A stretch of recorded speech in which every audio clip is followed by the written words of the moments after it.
ರಾಮನಗರದಲ್ಲಿ Congress ಕಾರ್ಯಕರ್ತರಿಂದ data collect ಮಾಡ್ತಾ ಇದ್ದಾರೆ ಅನ್ನೋ ಆರೋಪ ಕೇಳಿ ಬಂದಿದೆ. ಕಾರ್ಯಕರ್ತರು ಮನೆ ಮನೆಗೆ ತೆರಳಿ ವೋಟರ್ಸ್ಗಳ ಡೇಟಾ ಕಲೆಕ್ಟ್ ಮಾಡ್ತಾ ಇದ್ದಾರಂತೆ. ನಗರದ ಪ್ರತಿ ವಾರ್ಡ್ಗೂ 4 ಮಂದಿ ಕಾರ್ಯಕರ್ತರು ನಿಗದಿ ಮಾಡಲಾಗಿದೆ ಅಂತೆ. ಡೇಟಾ ಕಲೆಕ್ಟ್ ಮಾಡಿ ಬಿಜೆಪಿ ಜೆಡಿಎಸ್ ಕಾರ್ಯಕರ್ತರು ಗರಂ ಆಗ್ತಾ ಇದ್ದಾರೆ. ಇನ್ನು ಕಾಂಗ್ರೆಸ್ ಕಾರ್ಯಕರ್ತರನ್ನ ತರಾಟೆಗೆ ತೆಗೆದುಕೊಂಡಿರುವಂತಹ ಮೈತ್ರಿ ಟೀಮ್ ಸ್ಥಳಕ್ಕೆ ಭೇಟಿ ನೀಡಿ ಚುನಾವಣಾ ಅಧಿಕಾರಿಗಳಿಂದ ಪರಿಶೀಲನೆ ಕೂಡ ನಡೆಸಲಾಗಿದೆ. ಕಾಂಗ್ರೆಸ್ನ ಕಾರ್ಯಕರ್ತರು ವೋಟರ್ಸ್ ಹತ್ರ ಹೋಗಿ ಅವರ ಡೇಟಾವನ್ನ ಕಲೆಕ್ಟ್ ಮಾಡ್ತಾ ಇದ್ರು ಅನ್ನೋ ಆರೋಪ. ಒಂದೊಂದು ವಾರ್ಡ್ಗೆ 4 ಜನ ಕಾಂಗ್ರೆಸ್ನ ಕಾರ್ಯಕರ್ತರನ್ನ ನಿಯೋಜಿಸಿದ್ರಂತೆ. ಇದಕ್ಕೆ ಸಹಜವಾಗಿ ಮೈತ್ರಿಯ ಕಾರ್ಯಕರ್ತರು ನಾಯಕರು ಆಕ್ರೋಶವನ್ನ ಬೇಸರವನ್ನ ವ್ಯಕ್ತಪಡಿಸಿದ್ದಾರೆ. ಅಧಿಕಾರ ಕೊಟ್ಟಿರೋದು ಬಂದ್ ಐಡಿ ಕಾರ್ಡ್ ಎಲ್ಲ ಚೆಕ್ ಮಾಡಕ್ಕೆ ಯಾರು ಹೇಳಿರೋದು ನಿಮ್ಗೆ ಎಲ್ಲ ಇದೇನು ತೋರ್ಸಪ್ಪ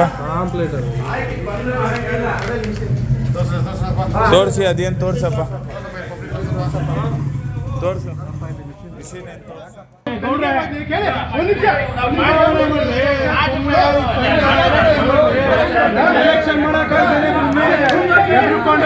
ನೀವ್ ಎಲೆಕ್ಷನ್ ಮಾಡಕ್ಕಾಗದೆ ಎದುರ್ಕೋತಾ ಇರೋ ಸರ್. ನಾವಲ್ಲ, ನಾವ್ ಈ ತರ ಚೀಪ್ ಪಾಲಿಟಿಕ್ಸ್ ಮಾಡ್ತಾ ಇಲ್ಲ. ನಾವು ಇದೇ ಚೀಪ್ ಪಾಲಿಟಿಕ್ಸ್. ಆಯ್ತೀರಪ್ಪ, ಗೊತ್ತು ನಮಗೂ ಪರ್ಮಿಷನ್ ಇಲ್ಲ.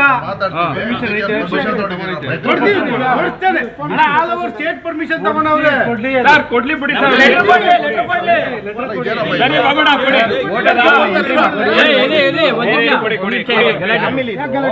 ಸೀರಿಯಲ್ ನಂಬರ್ ಆಗಿ ವೋಟರ್ ಲಿಸ್ಟ್ ಬರುತ್ತೆ. ಫೋನ್ ಮಾಡಿ ಸರ್. ಮತ್ತಷ್ಟು ಅಪ್ಡೇಟ್ಸ್ ನಮ್ಮ ರಾಮನಗರ ಪ್ರತಿನಿಧಿ ಮೋಹನ್ ನೀಡ್ತಾ ಹೋಗ್ತಾರೆ. ಮೋಹನ್, ಅಲ್ಲಿ ವಾರ್ಡ್ಗಳಿಗೆ ತೆರಳಿ ಮತದಾರರ ಡೇಟಾ ಕಲೆಕ್ಟ್ ಮಾಡ್ತಾ ಇದ್ದಿದ್ದು ನಿಜಾನಾ? ಅದು ಸಾಬೀತಾಗಿದೆಯಾ? ಸಭಾ ಏನು ಬೆಂಗಳೂರು ಗ್ರಾಮಾಂತರ ಲೋಕಸಭಾ ಚುನಾವಣಾ ಅಖಾಡ ದಿನೇ ದಿನೇ ರಂಗೇರ್ತಾ ಇದೆ. 4ನೇ ಬಾರಿ ಸ್ಪರ್ಧೆಯನ್ನ ಮಾಡಿರ್ತಕ್ಕಂತ ಡಿ.ಕೆ. ಸುರೇಶ್ ಅವರು ಗೆಲ್ಲಬೇಕು ಅನ್ನೋ ಒಂದು ಪಣವನ್ನ ತೊಟ್ಟಿದ್ದಾರೆ. ಮತ್ತೊಂದ್ ಕಡೆ ಮೈತ್ರಿ ಅಭ್ಯರ್ಥಿಯನ್ನ ಗೆಲ್ಲಿಸ್ಬೇಕು ಅಂತ ಈಗಾಗಲೇ ಮೈತ್ರಿಯ ಕಾರ್ಯಕರ್ತರು ಹಾಗೆ ನಾಯಕರು ಕೂಡ ಸಾಕಷ್ಟು ಹರಸಾಹಸವನ್ನ ಪಡ್ತಾ ಇದ್ದಾರೆ. ಈ ನಡುವೆ ಏನೋ ಗುರುತಿನ ಚೀಟಿಗಳನ್ನ ಅಂದ್ರೆ ವೋಟರ್ ಐಡಿ ಹಾಗೆ ಅವರ ಡಾಟಾವನ್ನ ಕಲೆಕ್ಟ್ ಮಾಡೋ ಒಂದು ಆರೋಪ ಕೂಡ ಕೇಳಿ ಬಂದಿರ್ತಕ್ಕಂಥದ್ದು. ಪ್ರಮುಖವಾಗಿ ರಾಮನಗರದ ಒಂದು ವಾರ್ಡ್ ನಲ್ಲಿ ಈ ಒಂದು ಆರೋಪ ಕೇಳಿ ಬಂದಿರ್ತಕ್ಕಂಥದ್ದು. ಸ್ಥಳಕ್ಕೆ ಮೈತ್ರಿ ಅಭ್ಯರ್ಥಿಗಳು ಕೂಡ ತೆರಳಿ ಆ ಒಂದು ಆರೋಪ ಕೇಳಿ ಬಂದ ಹಿನ್ನೆಲೆಯಲ್ಲಿ ಕಾಂಗ್ರೆಸ್ ಕಾರ್ಯಕರ್ತರಿಂದ ಏನು ಡಾಟಾ ಕಲೆಕ್ಟ್ ಮಾಡ್ತಾ ಇದ್ರು, ಈ ಒಂದು ಡಾಟಾ ಕಲೆಕ್ಟ್ ಮಾಡುವಂತ ಏನು ಕಾರ್ಯಕರ್ತರಿಗೂ ಕೂಡ ಸಾಕಷ್ಟು ತರಾಟೆಗೆ ತೆಗೆದುಕೊಂಡಿರ್ತಕ್ಕಂಥದ್ದು. ಸ್ಥಳಕ್ಕೆ ಚುನಾವಣಾ ಆಯೋಗದ ಅಧಿಕಾರಿಗಳನ್ನು ಕೂಡ ಕರೆಸಿ ಪರಿಶೀಲನೆಯನ್ನ ನಡೆಸಿರ್ತಕ್ಕಂಥದ್ದು.